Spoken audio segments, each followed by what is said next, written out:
Wonderful. Well, happy Tuesday and happy October, everyone. Thank you so much for joining us for this webinar on misoprostol-only medication abortion care.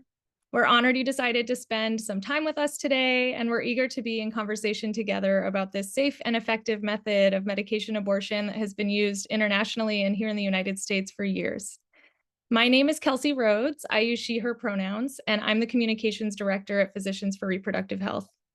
We organized this webinar to bring various experts to dispel myths about misoprostol-only medication abortion care and to offer an opportunity for all of us to be in conversation as medication abortion care continues to be under regular attack by anti-abortion extremists on state and federal levels through legislatures and the courts. I'm thrilled to now give our panelists, Dr. Sarah Prager, Dr. Ruwani Jayawira, and Emma Hernandez, a chance to introduce themselves.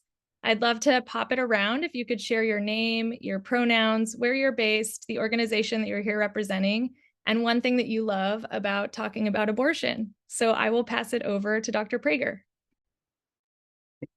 Hi, thanks, Kelsey.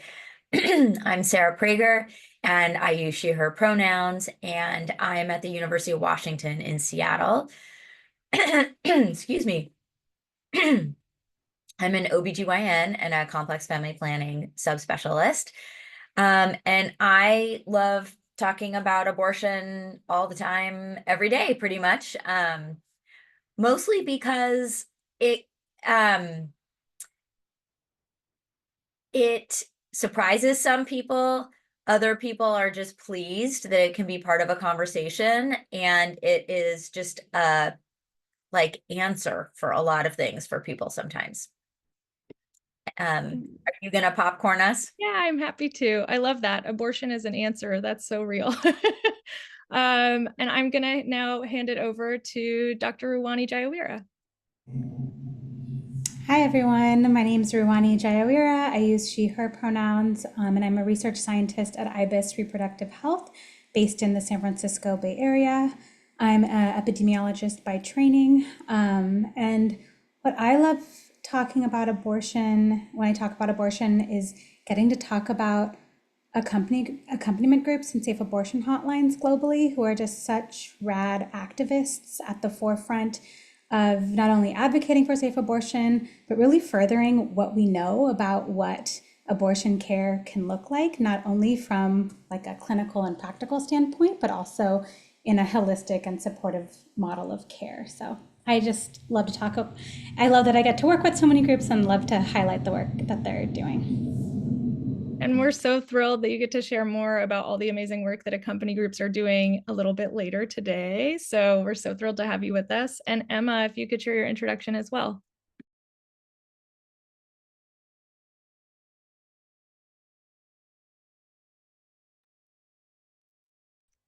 Oops, it looks like Emma might be frozen. Oh, there you are. Hi. Hi, sorry, my computer decided to freeze right then. All good. So if you don't mind just sharing your intro, we're so happy you're with us. Yeah, my name is Emma Hernandez, she, her. I'm the comms manager at We Testify, where we're dedicated to uplifting the stories of folks who've had abortions. My favorite part about having conversations around abortion, I think, is just meeting other people who've shared that experience and making so many friends in the process. I think a lot of us have the experience where we're really isolated as we go through our abortions. And so afterwards, being able to talk about it is really liberating, and you form so many connections. And that's my favorite part. Fantastic. Well, we're really so thrilled that you're willing to share your story with us here today, and we'll have a chance to hear more from you in a bit. So again, I'm just so grateful that all the attendees who are joining are with us today. It's such a great opportunity to talk about misoprostol and what an incredible medication and access point it is for medication abortion care for so many folks around the world. So thank you. Thank you all for introducing yourselves. And since Physicians for Reproductive Health is a provider advocacy organization, it would only be natural that we give a healthcare provider a chance to build the foundation for this conversation. So Dr. Prager, I'm going to hand it over to you to give us an introduction into what misoprostol-only medication abortion is, what this looks like as a clinical use case, and what you've learned as you've been providing care for folks who choose misoprostol-only abortion as their preferred method.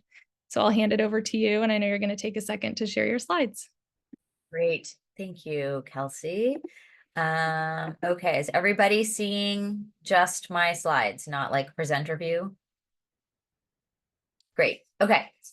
Great. So as Kelsey was saying, I'm going to just provide a little bit of the sort of clinical scientific background. And I'll also just say that, of course, this is within a like medical industrial complex type setting. And I want to just acknowledge that up front. And that misoprostol, as others also are going to talk about, is very frequently used not within a clinic setting, and can be available over the counter in pharmacies in lots of places, and it is obtained in lots of different ways. So if you ask the FDA who is an appropriate candidate for medication abortion, the FDA's updates in 2016 for medication abortion actually put the limit at 70 days, but the evidence base that was sort of adopted at that time was about 77 days or 11 weeks. But misoprostol works throughout pregnancy. It just works in different ways and at different dosing to achieve what you want. We typically want a candidate to have stable vital signs, not have any signs of infection, not have any allergies to misoprostol, and also not have serious social or medical problems. And I'm leaving that super vague because it's kind of about degree and also about sort of a harm reduction model. And for one person, their risks of a particular medical problem might not outweigh their need to have a medication abortion. And then, of course, we want everybody to have appropriate counseling and understand the risks and the side effects. I'm going to talk for a minute about mifepristone also, because in the sort of clinic-based medical model, that is typically the combination of medications that we use for medication abortion. But I would say, misoprostol is most likely kind of the heavy lifter of the duo. Mifepristone can help make the misoprostol kind of work better. And I'll explain that a little bit by going over what does mifepristone do first. Mifepristone blocks progesterone. So you need progesterone in order for a pregnancy to continue. And so mifepristone comes along and it just binds much more tightly to the progesterone receptors. And so all the progesterone kind of gets kicked out of their receptors, and then they can't have any action on the cells, in this case, the developing pregnancy. And so the pregnancy stops developing. That has some different effects. Let's start with the number one here. It can initiate breakdown of the endometrium, which can then cause detachment of the embryo. That feeds back on the ovary with a decline in HCG. It causes atrophy of the part of the ovary that's supporting the pregnancy called the corpus luteum. This can lead to declines in progesterone, which, as I just said, also is necessary for a continuing pregnancy. And so this feedback loop is causing even further declines. And that leads to more breakdown of the endometrium, enhanced contractility or contractions of that uterine muscle, softening and dilation of the cervix, and then expulsion of the embryo in the endometrium. But mifepristone by itself doesn't work that great. It's probably 60-ish% successful, but not within any very predictable timeline. And that was pretty unsatisfying when they were studying it as a solo drug for abortion.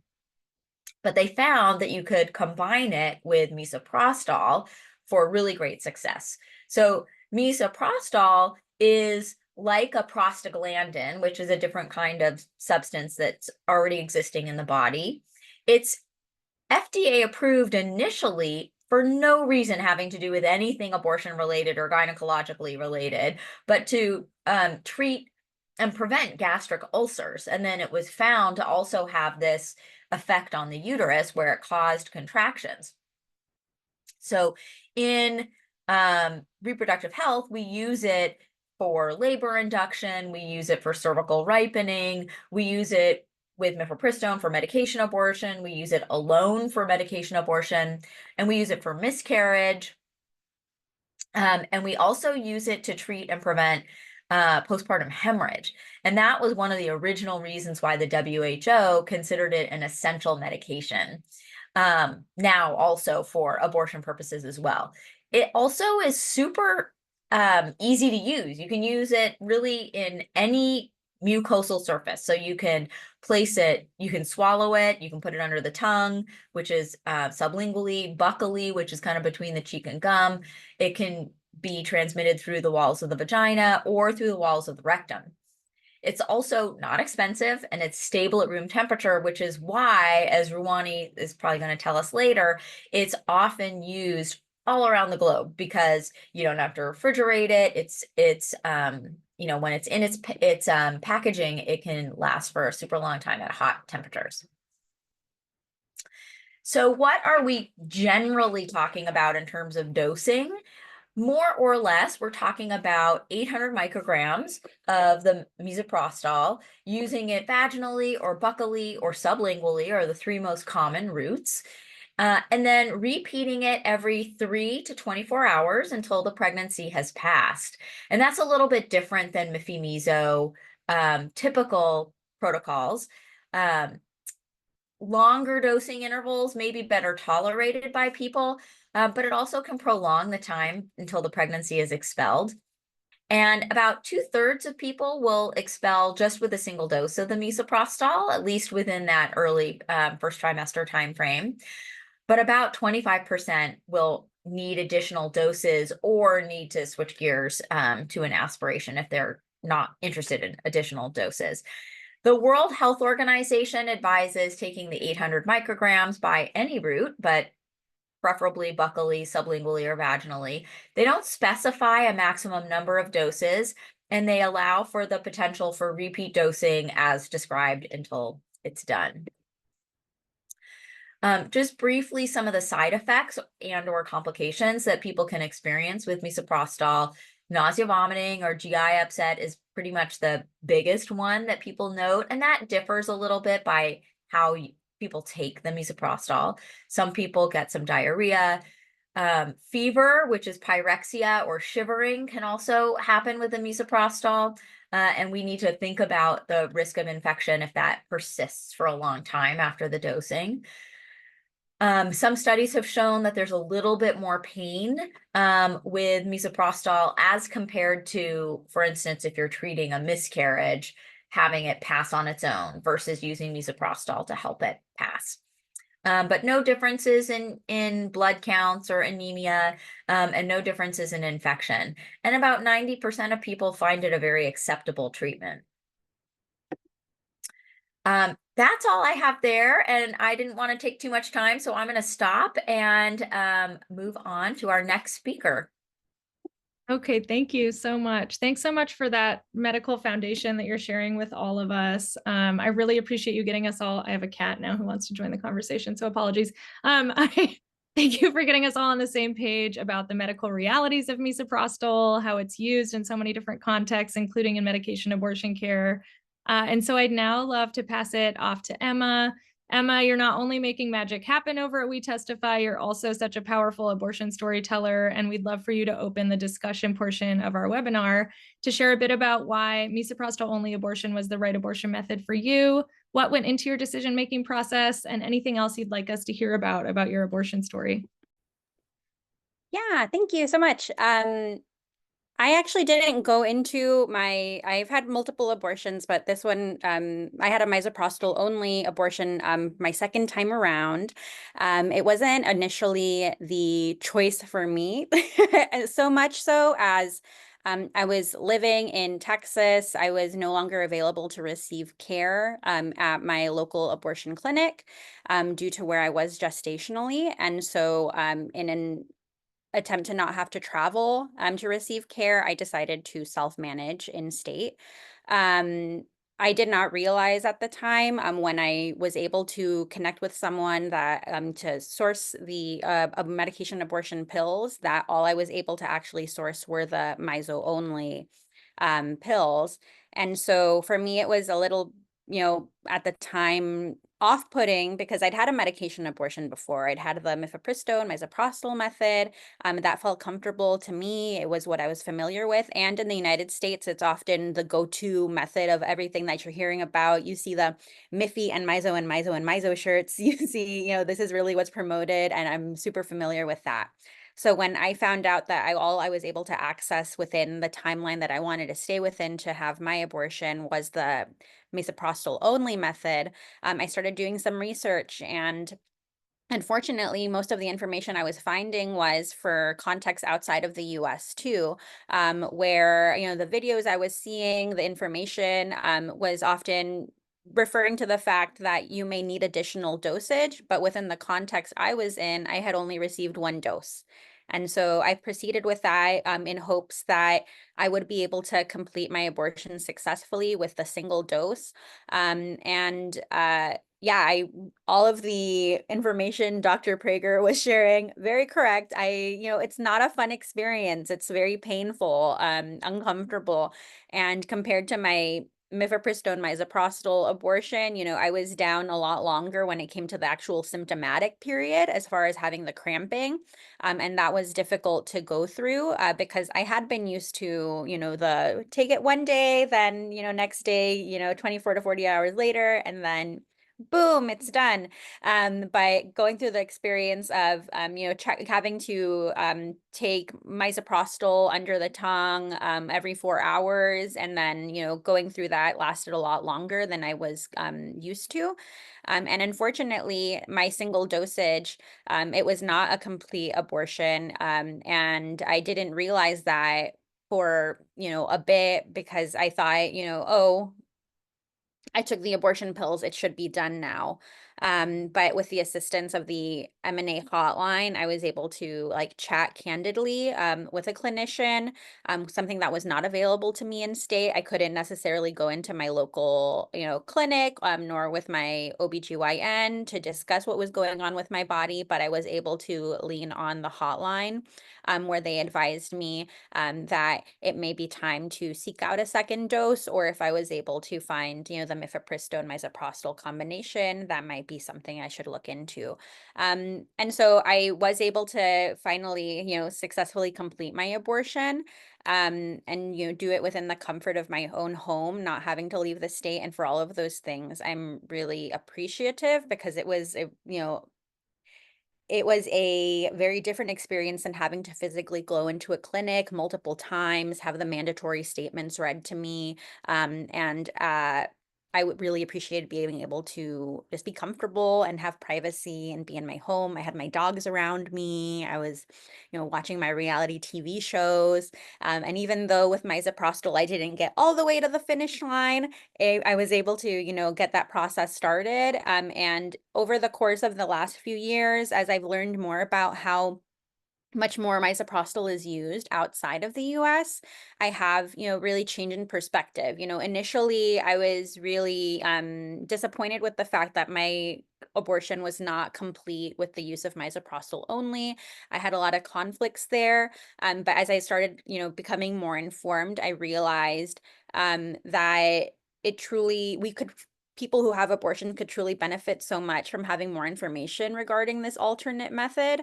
It can be successful, but it does require, in my opinion, information regarding the type of, holistic care around that experience, because we do experience symptoms so much, longer, and that requires, especially if you're having a lot of pain associated to it, having those candid conversations around what those, not side effects, but accompanying symptoms through this experience and how you can manage those in a way that will make sure that you have the experience that you want.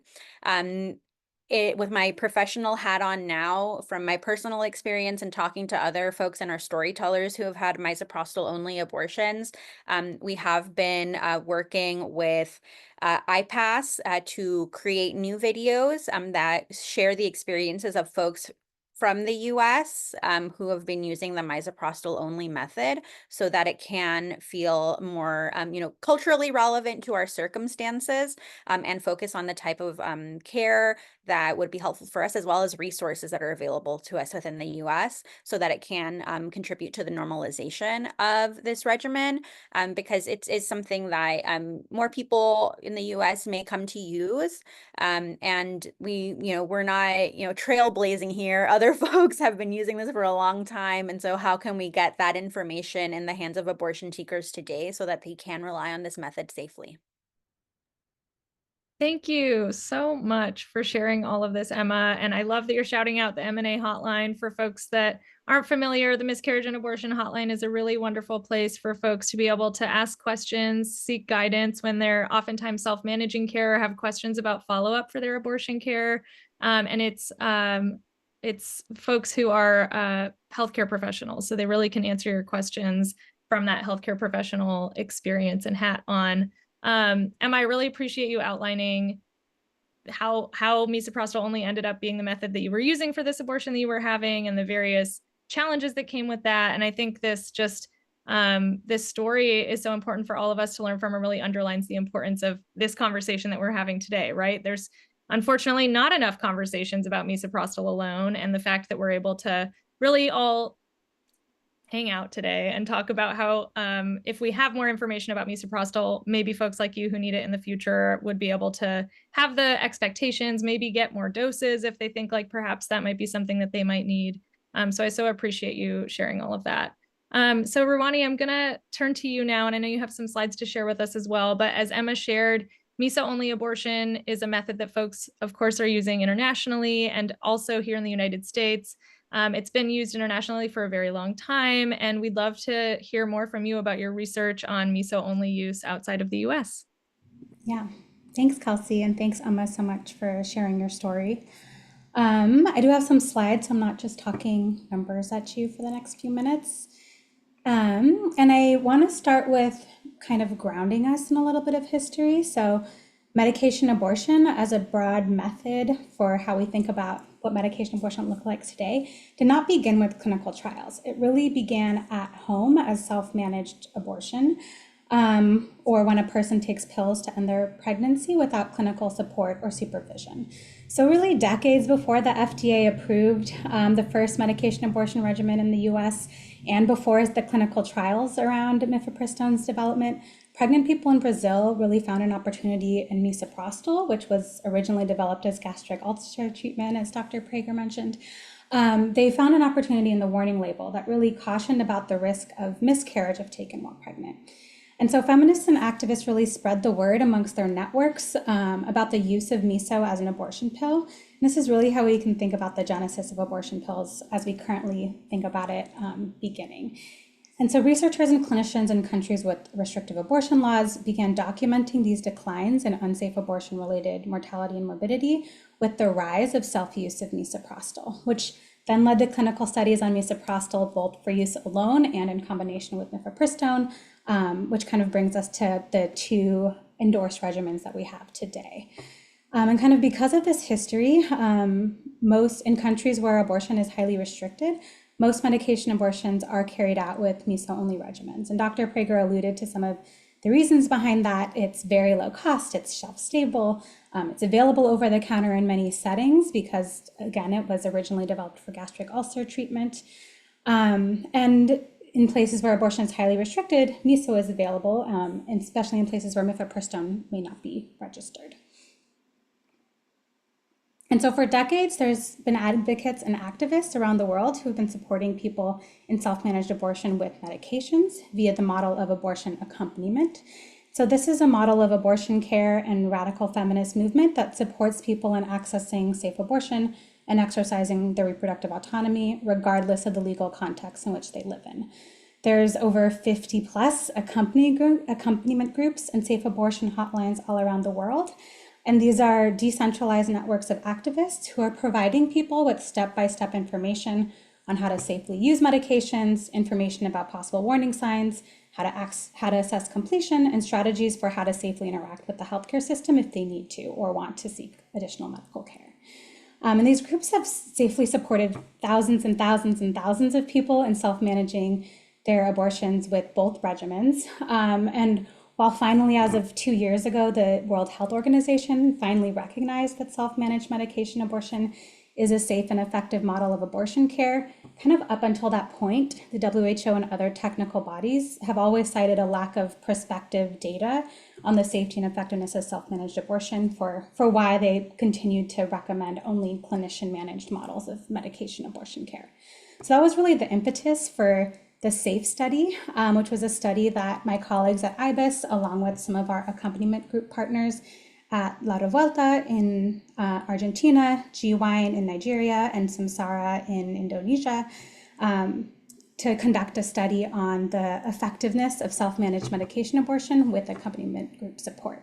So we conducted the study back in 2019 through 2020, really seeking to fill this research gap on the experiences of self-managed medication abortion. And at the time of the study, abortion was not legally available in any of the study countries. And we worked with our partners to enroll people who reached out to their accompaniment groups for information and support on self-managing an abortion with medication, and then followed them up over several weeks to measure their outcomes. We enrolled over 1,000 participants, so people contacted these groups to get information and support about how to self-manage, and had support throughout their abortion, usually virtually, but sometimes in person from abortion accompaniers. People accessed whatever medications were available to them in their country contexts, either through informal networks that had access to mifepristone and misoprostol, or had access to misoprostol from over-the-counter purchasing it from pharmacies or informal drug sellers. And so in the study, about 60% of those enrolled in the study ended up using miso alone as a regimen. And so I'll focus on some of the findings from that work right now. All of the participants in the study were counseled on an 800 microgram dose of misoprostol in 3 doses, so administered 3 doses with additional doses as needed. And so kind of goes beyond the WHO recommendation, which is at least a minimum single dose, but in line with like SFP, NAF, ACOG, FIGO, and many other bodies' recommendations on misoprostol-only dosing. So in the most comparable clinical study that we could find on Miso-Only, so using the same dosage as what our accompaniment partners use, around 84% have complete abortions. So meaning that 84% of people ended their pregnancy with pills alone without the need for a procedural intervention. But in our study of people self-managing, we found that 99% of folks had a complete abortion. And this finding really surprised us. It's much higher than what we had kind of thought of as what was a general consensus around the effectiveness of Miso-Only. And it's been really fruitful kind of getting to dive into the data to understand more about people's experiences, and also building on this, try to understand why do we see effectiveness so much higher in this context than kind of what is generally known or thought of to be known.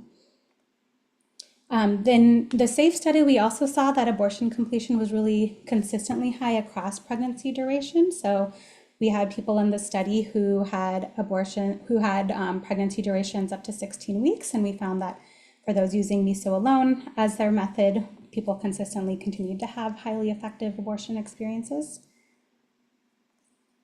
And one thing that we really wanted to dive into was what was the actual physical experience itself. And so in our study, Miso alone users bled for an average around 8 days, but it did range from 0 to 40 days. So there's, as we know, for all medication abortion experiences, there's always a wide variety of experiences that people have. People typically started bleeding after their 2nd or 3rd dose of Miso, with heavy bleeding really starting after the 3rd dose. Most people expelled their pregnancy, so around 60% of folks expelled their pregnancy within 12 hours of taking the first dose, though for some, around 7%, it ended up taking more than 24 hours. And in terms of reported side effects, like Emma mentioned, they're not really side effects, they're symptoms, or a lot of these are things that are just part of an abortion, medication abortion working as intended. The most common one was physical pain, followed by nausea, fever, diarrhea, and chills. In our study, we didn't see differences in these experiences or side effects between folks who used miso alone compared to those who used the combined regimen, but like this wasn't a randomized study or head-to-head, so it's hard to know if there were contextual differences or other differences between participants that kind of led to not seeing those differences.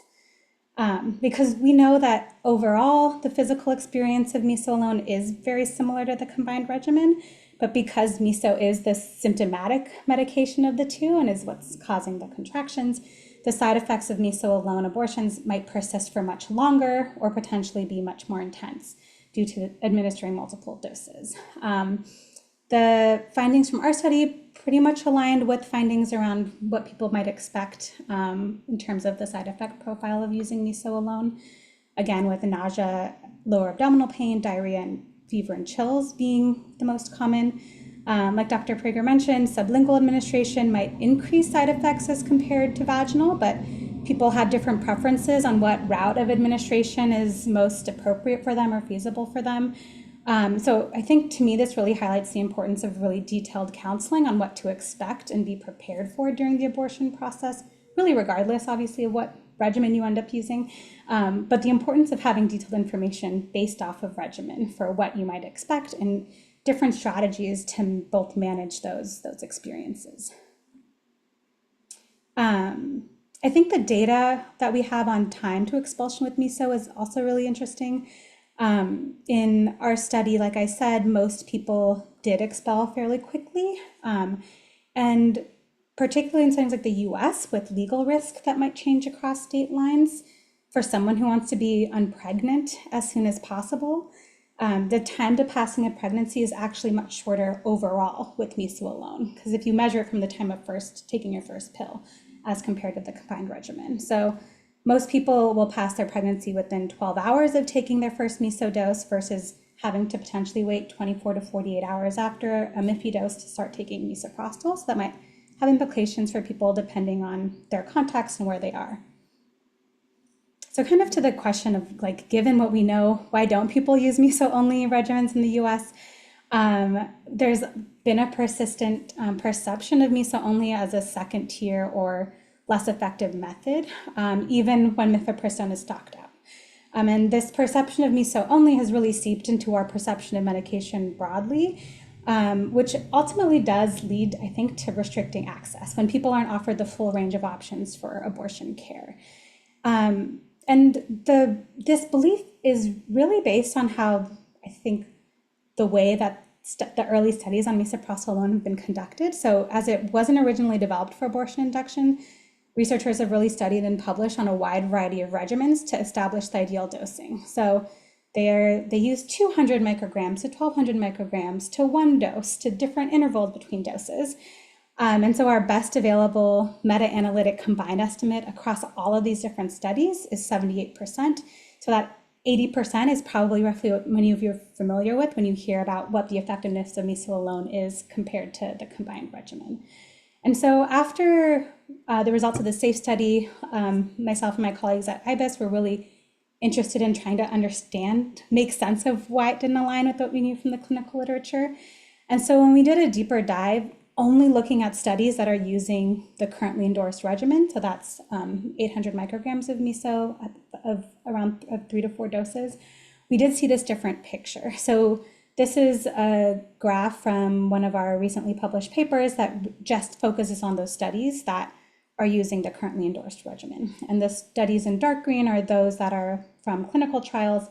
The ones in green are from observational studies, which are largely self-managed contexts. And we really see a different picture of effectiveness that's between 85% to 100%, depending on the context. So really then situating what we found in our study to be aligned with what we know from other evidence when we only look at those studies. So some questions about why we see these differences in completion. One, I think clinical studies tend to evaluate completion earlier than self-managed studies, so at 1 or 2 weeks compared to 3 to 4 weeks. Some clinical studies kept miso doses at 3 doses, while self-managed settings, folks are often counseled to take 4 or 5 doses. And kind of beyond these study design features, there's another core contextual difference. I think the context in which people end up self-managing their abortions, either if it's by choice or if it's a method of last resort, can really differ substantially from settings where there's clinician-managed Miso-Only abortion. So due to legality or safety or cost or privacy, people who self-manage in contexts where we've studied Miso-Only abortions often have less access to or inclined to not interact with clinical settings. So kind of compared to clinical studies where folks are either required to return to the clinic at 1 week or have that option, and folks are often routinely offered an MVA if their abortion is still in process to complete their process. Folks in self-managed settings are often not able to or required to seek clinical confirmation so early, and so they're not really routinely offered care on that timeline. But also in studies where they're accompanied by community counselors or health workers, another possible factor is this increased provider or support person comfort with Miso for medication abortion. And this willingness to both offer additional Miso and expected management and having a longer waiting time in lieu of resorting to immediate surgical intervention, as well as feeling prepared and counseling people through a potentially longer process and making people feel both safe and secure in that being whether that might be the right solution for them or right option for them. So kind of tying it all into what this means for us in the US, I think what we know about measured effectiveness on Miso-Only in the research really has to do with the context. So in clinical settings, we see much higher procedural intervention. So we think about in the US, we might see that effectiveness highly varies by clinic or state context. So in states without abortion bans, I don't think we would expect to see 98% completion, given that clinics might ask people to come back for follow-up and might offer anyone still in process an MVA. But in states with abortion bans or heavy restrictions, we might see effectiveness actually closer to what we find in self-managed studies because people have less access to procedural interventions or may be able to rely on additional doses of Miso. And the hope would be as providers become more familiar with the regimen and normal progression, we might imagine the incidence of procedural intervention to decline. Kind of all in all to say, taken into account all of the evidence that we do have, I think we can expect the effectiveness of Miso-Only to be quite high and really seeing what we know as the minimum threshold of effectiveness. I think our accompaniment colleagues have really demonstrated just how high effectiveness can be, but also the importance of people being really supported during their abortion process and having all the information that they need throughout that. And I just want to end by sharing some resources for you all. Maybe I can put it into the Q&A, but we do have a Miso-Only resource hub, which has some of these findings.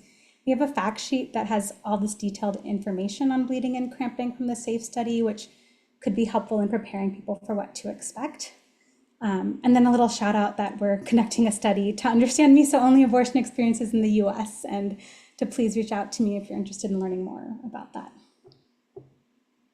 Thank you so much, Ruwani. Thank you for sharing these resources and for this call out. If folks want to reach out to Ruwani about this study and this research that they're doing, please do so.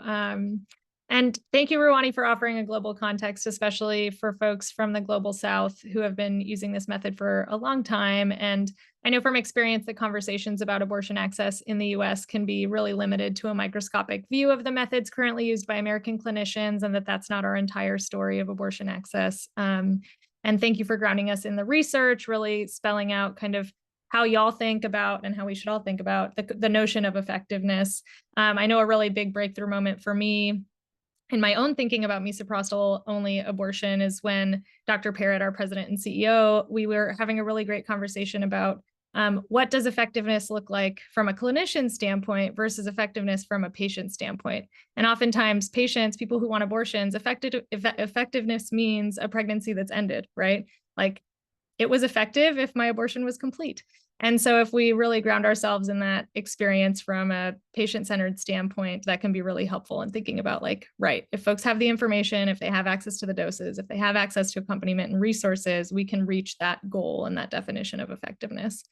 So Dr. Prager, I'd love to turn it back to you. As you speak with healthcare providers, your peers in our reproductive health rights and justice movements here in the US, what do you see as the biggest hurdle for overcoming perceptions about miso-only? And sometimes maybe that fixation on the small point differences of effectiveness, which Ruwani just kind of spelled out for us with the comparative literature. Thanks, Kelsey. I think that's a great question, and it's already been talked about. Basically, I think a lot of clinicians sort of have to get over themselves and get over the concept that you know, better can be the enemy of good, or that best as defined by most effective in a clinical study is the best outcome for a patient. And I think, as Dr. Jayawira was saying, like all of the situations that patients find themselves in, where they live geographically, how far they are from a clinic, is a clinic even accessible? Can they even get mifepristone? Do they even want mifepristone? Would they prefer to be in a clinic, or would they prefer to self-manage because they don't really like the medical industrial complex, or they've had a bad experience in a clinic? So these are oftentimes positive choices that patients are making. Also, they're not reactive negative choices or lack of access choices. And we have so many options now that we can be telling patients about. And thank you so much, Dr. Jayawira, for mentioning that. Like, we should be giving people all of the options, and that includes an in-clinic, procedural or medication abortion, and that would be with mifepristone or misoprostol, or telemedicine, or self-managed, or self-sourced, or herbal, or whatever it is that fits with that person's belief system. And as long as they have the information to do it safely, then that's great. So I think that concept that abortion outside of a clinic isn't safe is really ingrained in a lot of clinicians who were taught by people who practiced prior to Roe v. Wade, prior to abortion being legal the first time, prior to the advent of mifepristone and misoprostol, where it not always, but often did mean that it was unsafe if it was outside of a clinical situation. It often was unsafe in a clinical situation too. And I think that kind of historical, I don't know, trauma that sort of taught in physician settings, for sure. It's taking time for people to get over, and exposure, I think, is the best way. Exposure to data, exposure to patients and patient stories. So thank you, Emma, so much for sharing yours too. And exposure to the idea that there's a lot more than just one way. And that what we might think is best is not what everybody might think is best. Awesome. Thank you so much for that. And I do have one last question for the panel before we turn it over to Q&A, but I want to use that as a reminder to folks to please share your questions in the Q&A. You should, at the bottom of your screen, have the ability to enter questions for our amazing panelists. We have such wealth of knowledge here in the room today. So please, there's no dumb questions, no silly questions. We're really gathered to have this conversation together. But as folks populate the Q&A with their questions, I'd love to ask each of you if you could reflect on, as you've heard and read conversations about miso-only as a method of abortion care in the reproductive health rights and justice spaces, what have you all seen as unique challenges in this discussion around miso-only abortion, and what's your hope for how it changes in the future? And I'll hand it over to Emma to get us started. Yeah, I think as we're in really challenging moment right now where we're seeing, access to, say, abortion clinics physically across many states, no longer be an option that's available. We're often seeing narratives, trying to, in an attempt to hold medication abortion as, still a point of access across states, trying to maybe minimize or not focus so much on, the physical impacts. So this can be a challenging experience for people having the actual abortions, and with miso-only abortions, especially as, that symptomatic period is longer. And so I think one hope that I have is that we're become more comfortable being candid about what's going to happen through that abortion experience, so that people can prepare themselves better. It, doesn't really serve us to say, oh, it'll be a pain, pain that's, similar to a heavy period. You've had that before, and it'll be, you know, we want to have all of the information that we need to make choices that really align with the type of abortion experience we want to have. I do believe, at the end of the day, the best abortion you can have is the one that's accessible to you. And it's like we will, um we're not strangers to managing our own care, and we have the capacity to do that. But getting us the information that we need to be able to make those choices is really helpful, so that we can be, it can be on our own terms from beginning to end. Um, so that's like the big one for me that I hope we get, better aligned on, is getting folks the information that about what that's going to feel like in their own bodies, so that they can make that choice knowledgeably. But also, I just, again, the normalization of it as an option, um, so that we don't have to look at things as like, oh, miso-only is second tier to another option, or that you should, wait until you can like source mifepristone before you would proceed with your abortion care in the event that you're self-managing, because miso can get you where you need to go. You just need all of the information. If I were again in a circumstance where all I would be able to, source would be misoprostol, I would feel more confident today going through that process, because I have the information now. And that would significantly have changed my experience. As you can see, I'm here today. My abortion was complete. I was able to get to the finish line, but I was able to do so with the assistance of all of these, communities of folks, the miscarriage and abortion hotline, who were able to give me information that I needed. So even though I was lacking, say, an accompaniment network or someone there by my side who had been through this before, there are structures that exist and information out there, and getting that in front of, abortion seekers can radically change their experience. Thank you. Thank you so much. Dr. Jayawira, what about you? Kind of echoing both what Emma and Dr. Prager have shared. I think, to me, the biggest challenge is wanting to uphold the importance of access to MIFI, especially with all of the attacks on MIFI, without throwing miso-only under the bus, and not framing it as the doom and gloom, like, oh no, we're only left with miso alone if this happens, and really centering it on the fact that people deserve access to every model and every method of abortion care that we have. And there's different effectiveness profiles and symptom profiles to each of them, and people should have access to all of those to all of those methods that are available to them. And especially, I know for a lot of people, it does bring up a concern around equity, and so not wanting, with miso being potentially cheaper and more available, not wanting to offer what they might perceive as a less effective method to folks, because they might not be able to afford the combined regimen.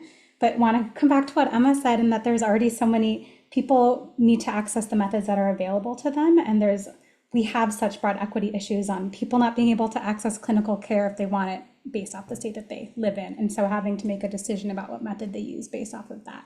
So just remembering to center that people should have access to all of the methods, the effective methods. And to your question about what I hope for or vision for the future, I think miso-only really expands both the options for people to self-manage safely, but also the clinicians who can offer medication abortion, given that it does not carry the restrictions of REMS. And so just really hoping that we can see miso as a potential opportunity to both lean into the demedicalization of medication abortion care, but also breaking the silos of who can provide medication abortion in a clinical setting. Thank you so much for that. And Dr. Prager, anything else you want to add? I know you kind of reflected on some of the challenges unique to healthcare professionals, but anything else that's come up as Dr. Jayawira and Emma have been sharing their responses? I guess I just want to underscore something that Dr. Jayawira said, which is that when people have all of the information, then they can make the decision that's best for them.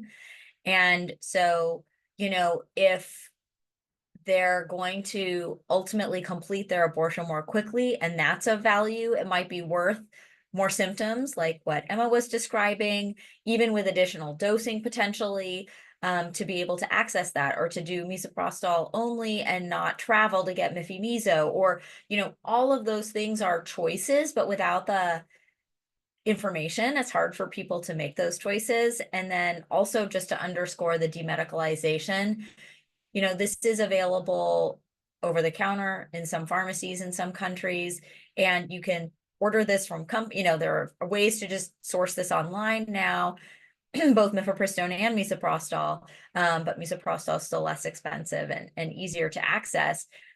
And, people start talking about, well, this person isn't trained and that person isn't trained. If people are doing this by themselves, like, why are we limiting who can support somebody? If the person who's needing the abortion can, choose who it is that they want to go to for that support. So I just agree with more people who can support and provide medication abortion, Miso-Only or otherwise, and let's have it over the counter. Or Here, let's just go into Safeway and get it.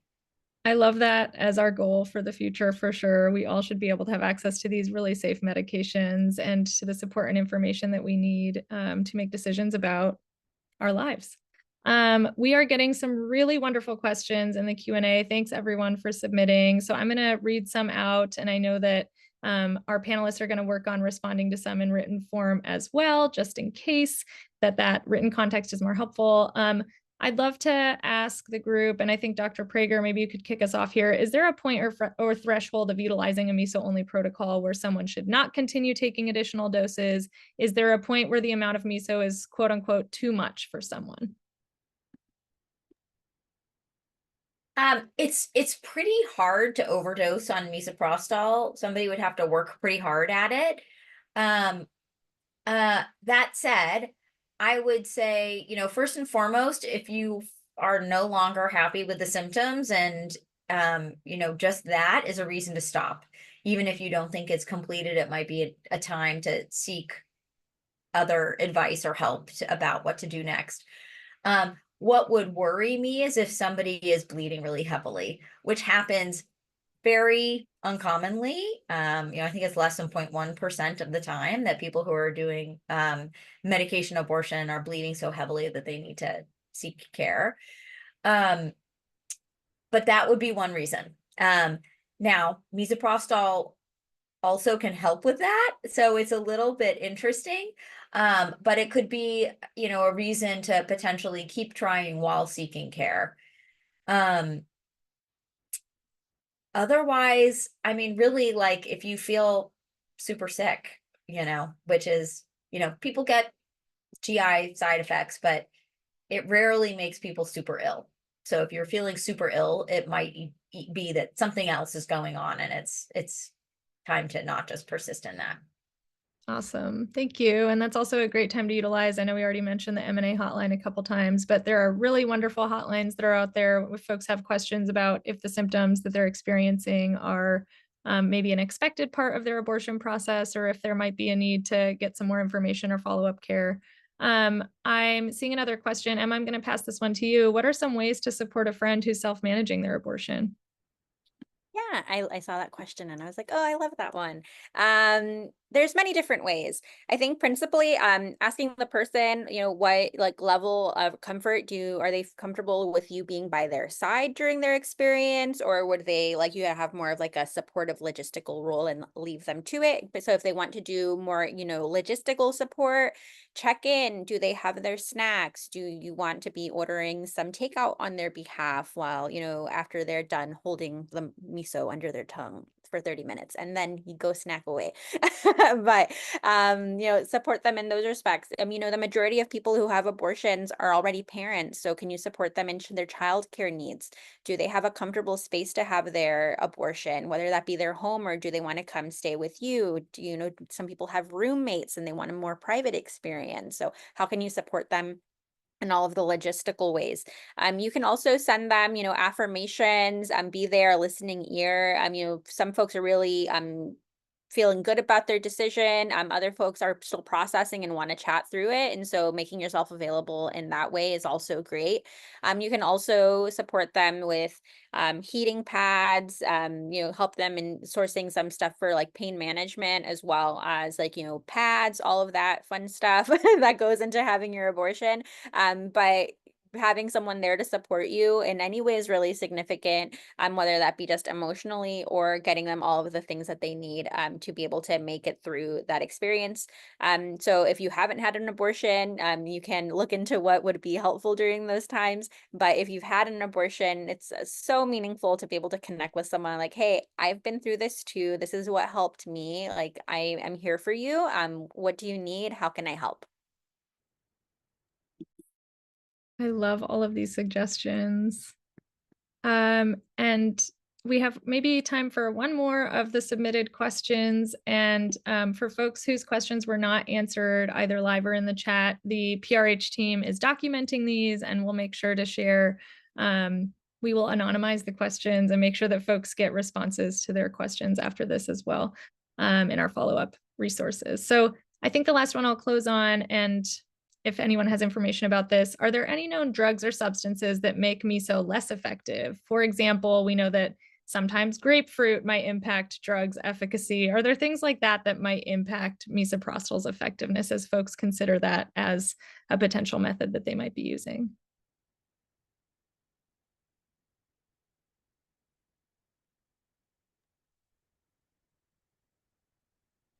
Not really. Cool. I mean, the one thing that I can think of is there have been some studies about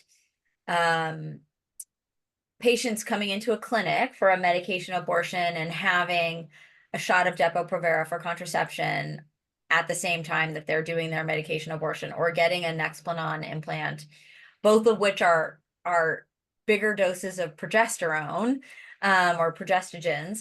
And that was shown to very, very minorly impact the success rates of the medication abortion. Again, remembering success with a very clinical That's right. definition, not just did you end up not pregnant. So, but really, I mean, it's safe, it works. There's very little that's going to make it not work. That's the tagline we need for miso. It's safe, it works, period. Well, that really is all we have time for today. This was such a wonderful hour. Thank you, Emma, Dr. Jayawira, and Dr. Prager for being in community with us to help us all have more in-depth understanding of what we know about misoprostol-only abortion care and why it's critical to keep talking about it as a safe and effective method. We hope all of you have a really great day. All of us at Physicians for Reproductive Health are so grateful to be in space with y'all. We'd love to keep hosting more of these conversations, so please feel free to reach out to the PRH team if there are topics you'd love a deep dive into. PRH will be sharing the recording following the end of the webinar, along with resources from our policy team on medication abortion and to answer your questions from the Q&A. A huge thanks to Mackenzie and Taryn from the PRH policy team for making all of this magic happen. All right, y'all, from my abortion-loving heart to yours, I hope you are all taking care and have a really great day. Thank you.